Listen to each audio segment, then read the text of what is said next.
The other news story that is certainly transfixed, I think, not only New York City, but kind of the country here, and that was that the murder of that senior executive of United Healthcare.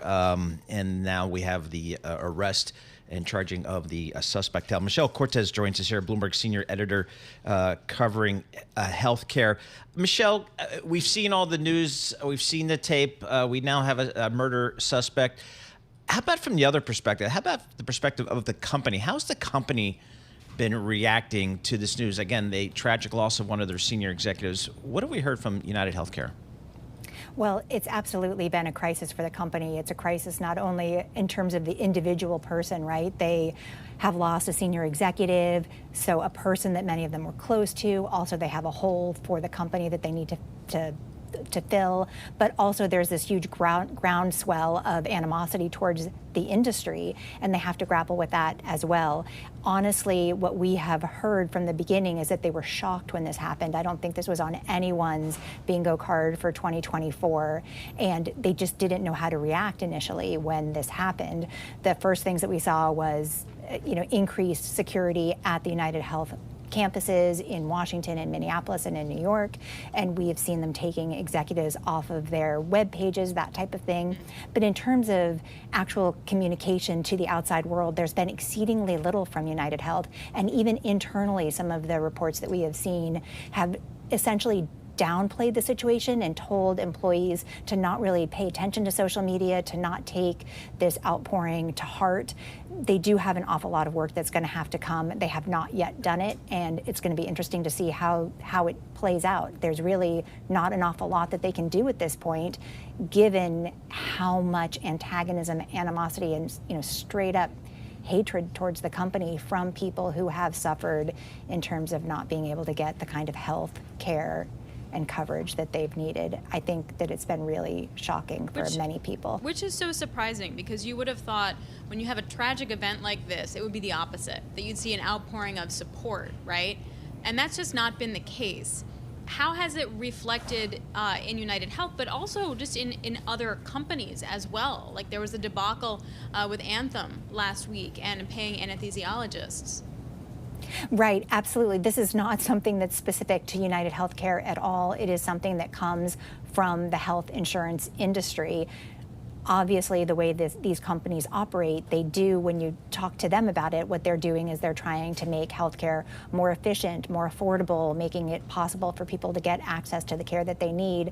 But in fact, the way that a lot of them make money is by reducing the expenditures for healthcare insurance. And that, again, not specific to United Healthcare. We've seen other companies dial back their in-person appearances. They've had executives pull back events that were going to be public, that were closed, moved online.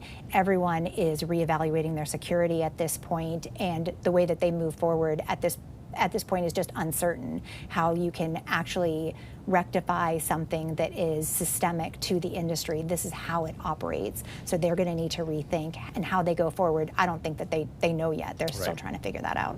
Red headline just crossing the Bloomberg terminal. Saudi's PIF said to near deal to invest in PGA Tour enterprises. So we'll have some more reporting on that for our golf fans out there. And Michelle, I think when this news first broke, we said, the headlines were United Healthcare CEO, but we came to learn later that it was a CEO of a subsidiary, not the overall global CEO. And some people were saying, how could a CEO not have security? But again, he wasn't the CEO of the entire corporation, just of a subsidiary. I guess they have to rethink some of their security for some of their mid-level executives and leadership as well. Right. Well, so Brian Thompson was the CEO of United Healthcare, which is not United Health Group, right? It is the insurance subsidiary, which is the biggest of United Health. If you actually line that up with other S&P companies, it is one of the biggest. It would be independently. It's kind of like, the economy of California or Texas. It's a massive, massive company.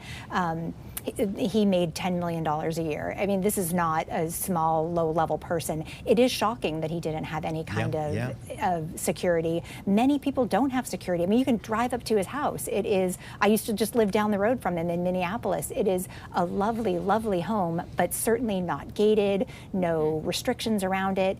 And I don't think that people in this industry realized the animosity. And again, no one thought that this could have ever possibly happened. And so, not maybe low-level employees. Certainly, I think everybody who's affiliated with the industry at this point is rethinking their own security, their own morality, their own, how they're working forward with what they do professionally. But in terms of security, this is an area where everybody is reaching out now. They absolutely have to get this squared away. Michelle, what could be changes that the industry could take to sort of mitigate this animosity? I'm sure we could list a lot of issues, but what's like a main issue that needs to be really looked at and corrected? It's such a good question. It really does go to the fundamentals of the industry itself, though. The way that it works is insurance companies put up hurdles to make sure that people are getting the appropriate care and only the care that they need.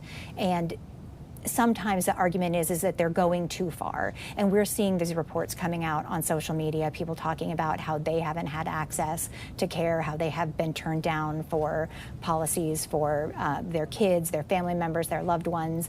There was a huge outrage about how UnitedHealth particularly was using artificial intelligence to turn down insurance requests, and then they make people and doctors jump through these hoops over and over in order to get access to these kind of, what many people would say arguably are things that should be covered, and it is just part of the process. Now, we could certainly see some type of a reconsideration of that.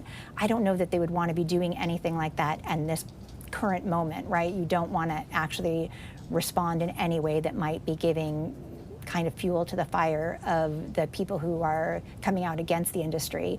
So I would imagine, in the weeks and months to come, we might see some kind of a reaction in terms of prior authorizations, in terms of denials, in terms of appeals, in terms of these boards that they have that are set up to actually evaluate whether people should be covered or not.